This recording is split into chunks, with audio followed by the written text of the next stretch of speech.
40টা বৈশাখ আমি খরচ করেছি তোমাকে বানাবো বলে। 40টা বর্ষা আমি খরচ করেছি তোমার হাসির পেছনে লুকিয়ে থাকা হাসিটাকে একবার ধরবো বলে। 40টা ফাল্গুন আমি খরচ করেছি তোমার গ্রীবার অহংকারকে একবার চুম্বন করব বলে। আমি কুমোর পাড়ার কুমোর, পুজোর সময় তোমার পায়ের কাছে আমার নাম লেখা থাকে, শিল্পী প্রশান্ত পাল।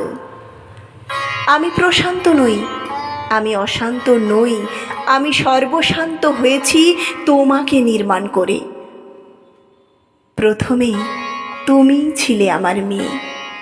বিচুলির জানু যখন ধীরে ধীরে হয়ে উঠল মাটির জাহ্নবী, বিচুলির স্তন যখন হয়ে উঠল পাথরের মতো সর্বভূতে সুসংস্থিতা, তোমার চোখ যখন হয়ে উঠল আমার মেয়ের চোখ, তখন আমি সমস্ত লোভ বর্জন করে হয়ে উঠলাম মেয়ের বাবা।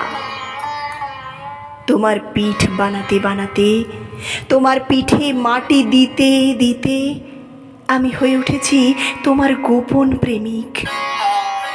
মধ্যরাতে তোমার পিঠে খুব গোপন চুম্বন করে বলেছি, আমি তোমাকে কোথাও যেতে দেব না, আমি তোমাকে কসবায় যেতে দেব না, আমি তোমাকে আমেরিকায় যেতে দেব না। মাত্র ওই কটা ডলারের বিনিময়ে আমি তোমায় দিয়ে দিতে পারি। তোমার চুল যখন হয়ে উঠল নৈঋতের কালো মেঘ, তোমার চোখ যখন হয়ে উঠল অবগাহন, তোমার ঠোঁট যখন হয়ে উঠল ভাষা, কোনো দিন আমি তোমাকে 10 হাত দিতে চাইনি, কারণ ওই দুটো হাত দিয়েই তুমি আমায় জ্বরের সময় আমার মাথায় জলপট্টি দিয়েছ। ওই দুটো হাতেই তুমি আমার মা, আমার মাতৃরূপেণ সংস্থিতা। আমি মাটি মাখতে মাখতে, নিজেকে গুলে মেশাতে মেশাতে প্রতিদিন তোমাকে বানাই। আমার এই হাত দুটো যদি না থাকতো তুমিও থাকতে না।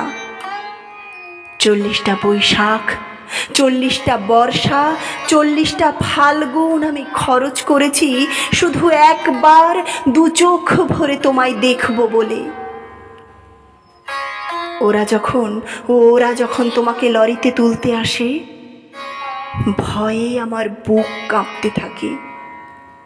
কোন বাবা পারে তার মেয়েকে লরিতে তুলে দিতে?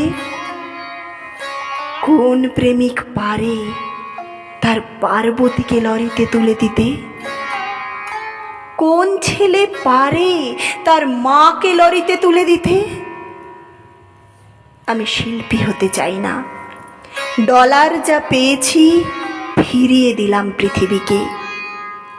আমি তোমার নৈঋতের কালো মেঘ হয়েই থেকে গেলাম। ইতি প্রশান্ত।